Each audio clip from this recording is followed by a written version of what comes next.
اذان په لغت کې خبرولو او اعلانولو ته وایي او د شریعت په اصطلاح کې هغه مشخصې او ځانګړې کلمې او الفاظ دي چې هغه شرعاً د 5 وخته او د جمع لمانځه ته د خلکو د رابللو او خبرولو لپاره هغه ټاکلې شوي دي.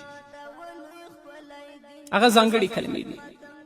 د اذان په باره کې الله رب العزت فرمایي یا ایها الذین آمنوا اذا نودی للصلاة من یوم الجمعة فاسعوا الى ذکر الله وذروا البیع ذلکم خیر لکم ان کنتم تعلمون. ای مؤمنانو، کله چې د جمعې لمانځه لپاره اذان وشي نو تیزی وکړئ د الله تعالی ذکر او مونځ دپاره او خرڅول او اخیستل پرېږدئ. دا ستاسو لپاره ډیره غوره ده که تاسو پوهیږئ د هغه بیې شرانه تاسو دپاره د مانځه تګ دا ډیره غوره خبره ده. او اذان طریقه خو به تاسو ته معلوم چې الله اکبر الله اکبر الله اکبر الله اکبر اشهد ان لا اله الا الله اشهد ان لا اله الا الله اشهد ان محمد رسول الله اشهد ان محمد رسول الله حي على الصلاة حي على الصلاة حي على الفلاح حي على الفلاح الله اکبر الله اکبر لا اله الا الله. صرف د سهار مانځه کې به الصلاة خیر من النوم 2 وارې هم وایي.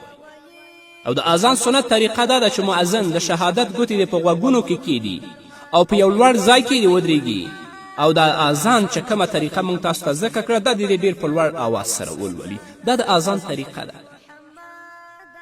د اذان نه وروسته دعا اللهم رب هذه الدعوة التامة والصلاة القائمة آت محمد الوسيلة والفضيلة وابعثه مقاما محمودا الذي وعدته إنك لا تخلف الميعاد.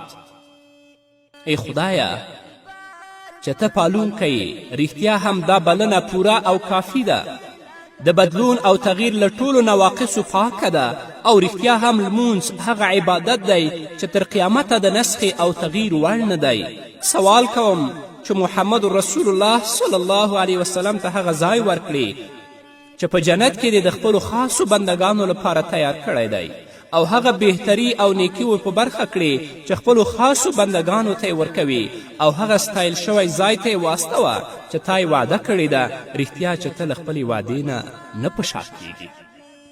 دا د اذان دعا ده. د اذان پسې وروسته اقامت د لمونځ شروع کېدو نه مخکې د اذان د الفاظو دوباره تکرارولو ته اقامت وایي او د اقامت معنا دا ده چې اوس لمونځ شروع کېدونکی دی او د اذان او اقامت په منځ کې صرف فرق دومره دی چې په اقامت کې به د حی علی الفلاح نه وروسته قد قامت الصلاح 2 وارې وایي. یعنی مطلب دا دی چې مونځ ودرېدونکی دی او مونځ ودرېدونکی دی. اذان باید بالغ سړی وکړي او اورېدونکی باید د مؤذن د اذان جواب ورکړي او چې کله اذان وشي او انسان په جومات کې وي بغیر د کوم شرعي عذر نه د هغه د مسجد او جومات څخه نه وځي، ځکه دغه سړي ته په حدیث شریف کې منافق ویل شوي دي چې د جومات نه بغیر د عذر نه وځي.